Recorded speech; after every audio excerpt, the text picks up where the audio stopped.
I don't feel safe on the first floor, like the windows and noises from the street and all that. And that stems from my military sexual trauma. You know, even sometimes when I'm on the second floor, I think, okay, is somebody scaling the building? No, you fool, there's cameras out there.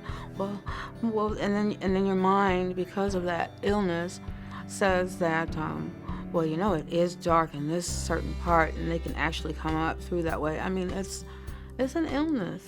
My name is Angela, and I served in the United States Army from 1986 to 1990. When I got out of the military, I stayed with my parents for a little while. As far as the experience that I gained from the military, those jobs weren't open to me. I got an apartment, and I really liked my apartment, but I was only working part-time. I wasn't able to make those ends meet, and at the time I had a daughter, and I asked her father, you know, to care for her. And I ended up staying in my car. I also have the anxiety, the trust issues. So this was a time where a lot of that came to the forefront for me, not really having a stable place to live.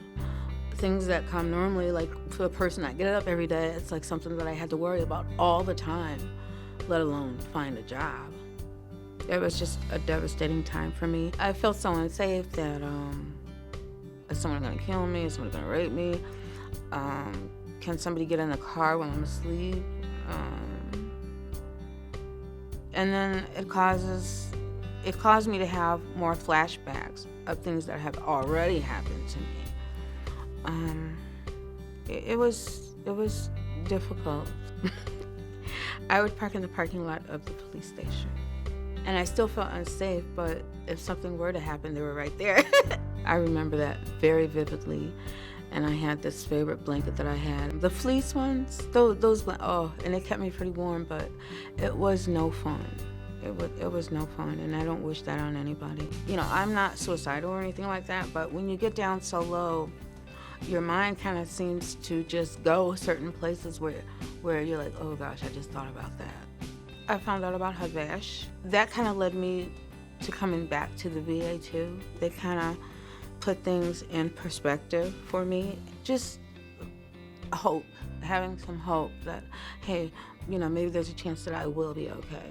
With the case manager that you have, I believe that they're qualified and they have the knowledge to help you and say, well, you need to do this, this, this, and this. And those things I did, and because of it, I do have housing. When I first moved in there, I did not feel safe.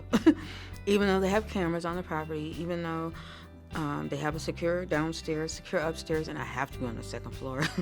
So I'm on the second floor. So she found she actually found it for me, and it was the first one we looked at. I was like, well, I don't know, let's look at some more. And I was like, I don't want anything anybody's just gonna give to me, you know, homeless in your car. I ended up getting that apartment, and they redid it. They did the carpet and all this, because when I went to go visit it, it looked horrible. But when I went back, the carpet was nice, everything was, I loved it. I ran through it, and it was just fabulous.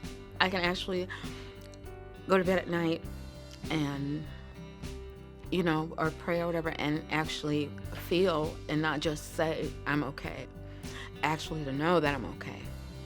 And that's a really big deal for me, you know, because sometimes even when I go out during the day, I don't feel safe, but I have a place now where I can go and say, oh, it's all right. You know, I can go in the kitchen and cook and just turn on music and be okay just with that, you know.